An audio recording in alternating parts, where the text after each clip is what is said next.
Assalamualaikum warahmatullahi wabarakatuh. Hari ini kita bertemu kembali di tematik tema 8, subtema 3, usaha pelestarian lingkungan, pembelajaran 3 dan 4. Sebelum kita mulai pembelajaran pada hari ini, mari bersama-sama kita membaca doa terlebih dahulu. Seperti biasanya, ada beberapa pertanyaan yang wajib kalian kerjakan. Jawaban dari pertanyaan tersebut terdapat pada video. Jadi, mohon simak videonya dengan seksama. Mari kita mulai pembahasan untuk pertemuan hari ini. Kegiatan ekonomi. Masyarakat Indonesia melakukan beragam kegiatan ekonomi untuk memenuhi kebutuhannya.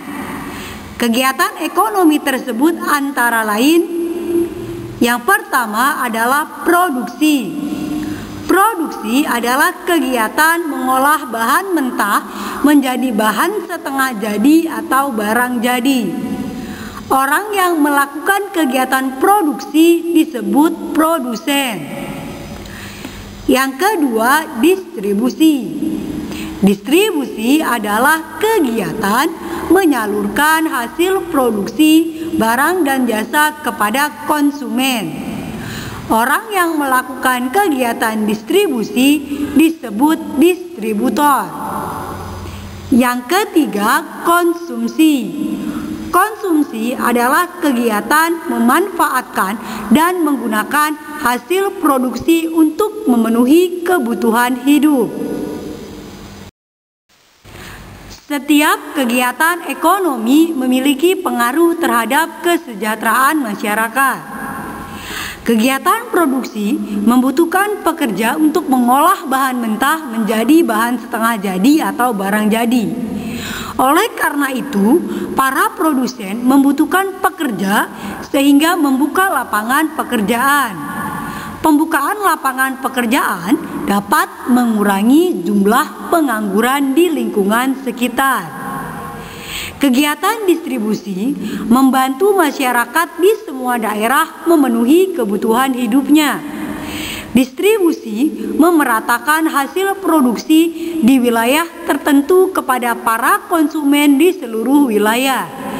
Dengan meratanya hasil produksi, kebutuhan masyarakat akan terpenuhi dan kesejahteraan pun dapat tercapai. Kegiatan konsumsi. Masyarakat melakukan kegiatan konsumsi untuk memenuhi kebutuhan hidup. Jika kebutuhan sudah terpenuhi, masyarakat pun dapat dikatakan sudah meraih kesejahteraan. Manfaat dari suatu kegiatan ekonomi. Suatu produk atau barang yang kita konsumsi merupakan hasil dari proses beberapa kegiatan ekonomi. Misalnya, pada produk pembuatan mebel. Pada proses awal, industri kayu memiliki peran sebagai penyedia bahan baku berupa kayu yang diperoleh dari hasil hutan. Kemudian, kayu tersebut diolah oleh perajin kayu sehingga menjadi bahan jadi yang dapat dimanfaatkan oleh konsumen. Selanjutnya, kursi kayu dari perajin pun disalurkan oleh penjual mebel. Tidak jarang, untuk membuat suatu produk dapat melibatkan lebih dari 3 jenis kegiatan ekonomi. Keberadaan setiap kegiatan ekonomi tersebut saling mendukung kebutuhan satu sama lain sehingga menciptakan hubungan yang saling menguntungkan.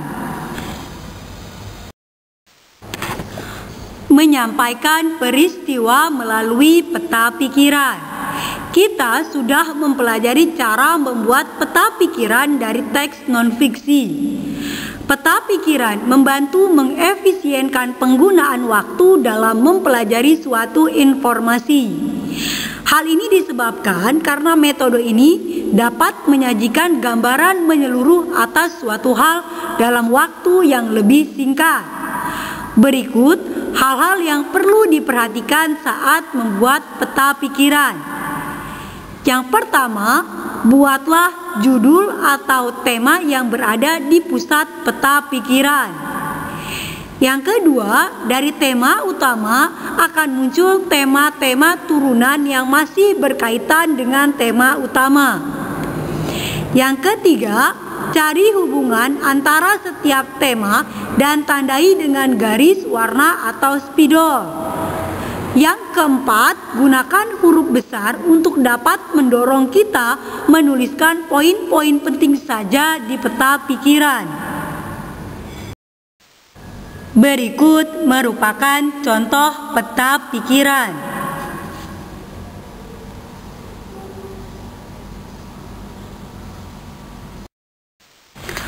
Menjelaskan peristiwa dari teks non-fiksi melalui diagram alir.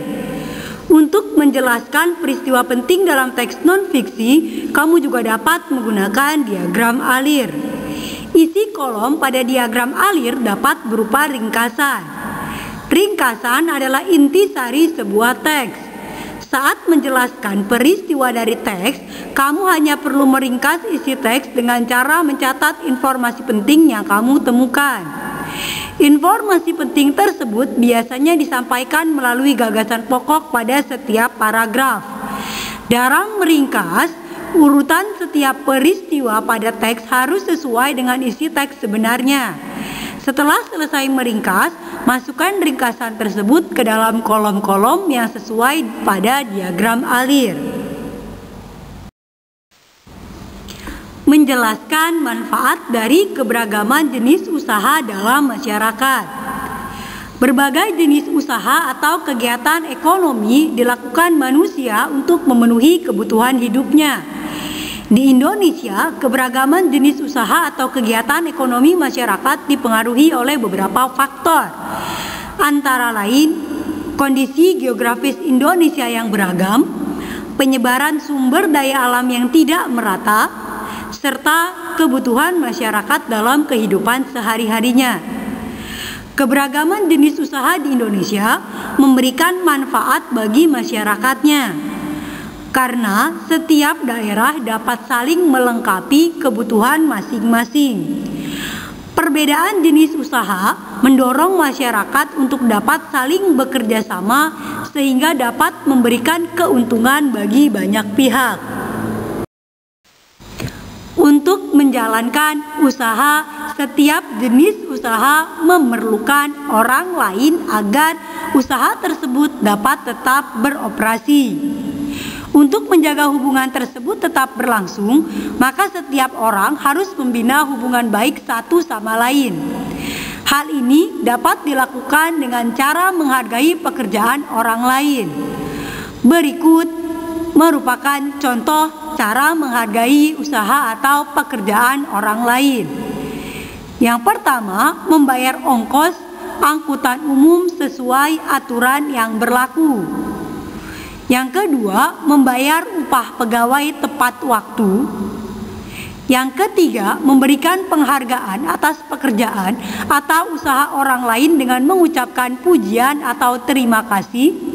Dan yang keempat, melakukan persaingan secara sehat dengan memberikan kesempatan dan kepercayaan kepada orang lain. Demikian materi untuk pertemuan hari ini. Kurang lebihnya Ibu mohon maaf. Terima kasih atas perhatiannya. Selamat mengerjakan. Wassalamualaikum warahmatullahi wabarakatuh.